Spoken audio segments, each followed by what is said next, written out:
5 ноември 1989 г. България се променя. На повърхността – демокрация. В дълбокото – хаос. Докато държавата губи контрол, някои хора поемат властта неофициално, но напълно реално. Представяме ви 5 най-влиятелни босове на българския преход хора, които контролираха улиците, бизнеса, а понякога и самата държава. Илия Павлов – бизнесменът на прехода. Илия Павлов е лицето на българската икономическа мафия. Създава мултигруп империя с интереси в енергетика, туризъм, банки, оръжие и хазарт. Влиза в прехода под чадър контакти с служби, политици, дори международни връзки. Наричан властта зад властта. Публичен, харизматичен, усмихнат, но и смъртоносно опасен. През 2003 година е убит с един куршум пред централата на мултигруп в София. Убийството остава неразкрито. Васил Илиев, кралят на рекета. Бивш борец, национален шампион, уличен стратег. Основател на ВИС структура, която уж охранява, но всъщност контролира. Васил Илиев въвежда застраховка живот за магазинери и собственици. Ако не платиш, животът ти е в опасност.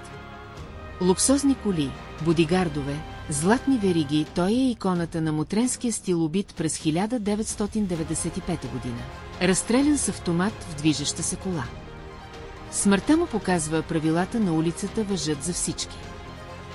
Георги Илиев, наследникът.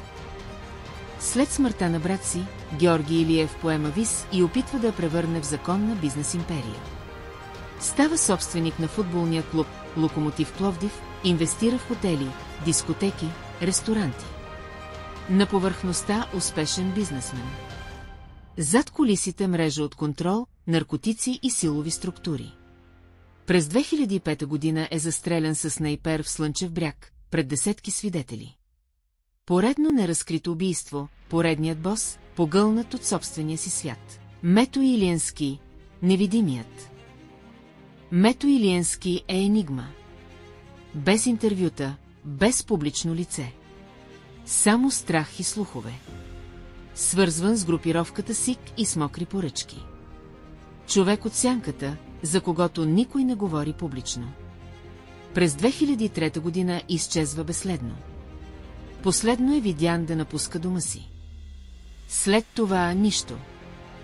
Без тяло. Без отговори. Неговото име остава като символ на тишината в подземния свят и на страха, който тя носи.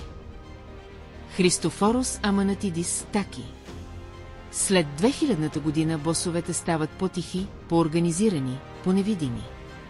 Таки е лице на новото поколение, дискретен, но смъртоносен, свързван с контрол над наркопазара в София и страната. Живее в Дубай, далеч от арестите и куршумите. България го издирва, но той остава недосегаем. Бос без интервюта, без снимки, без скандали. Само влияние.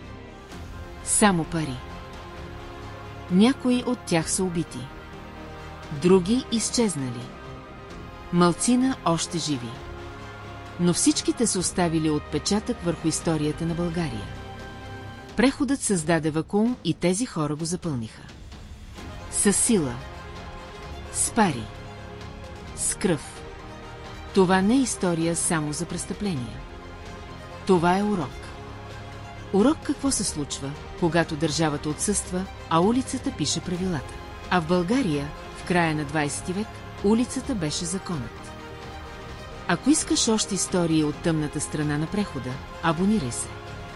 Остави коментар за кого искаш да разкажем следващия път. Благодаря, че гледа.